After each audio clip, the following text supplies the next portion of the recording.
If you took a little jambalaya and mixed it with some Douglas Copeland and some Amy Tan and then scooped little balls of it onto a greased cookie sheet and baked it for 15 minutes, you'd end up with something like the warm, well-crafted stories that are in Letitia Moffitt's new collection entitled Sidewalk Dancing.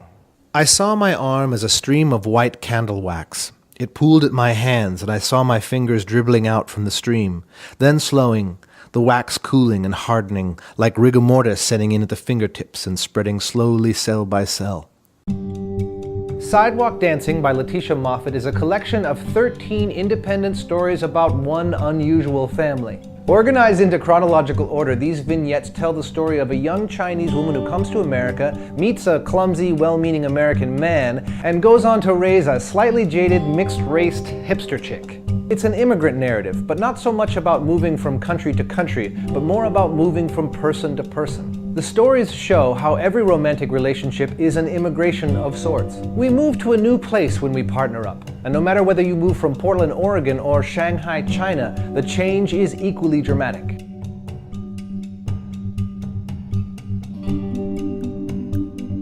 Letitia Moffitt, like the child in her stories, was raised in Hawaii by mixed-race parents. She is an English teacher now at Eastern Illinois University and admits to being influenced by everything she's ever read. She was mentored by the author Maxine Hong Kingston, who taught her, she says, not to pay too much attention to the difference between fiction and non-fiction. Importantly, Sidewalk Dancing is published by Atticus Books, which if you haven't checked out yet, you certainly should.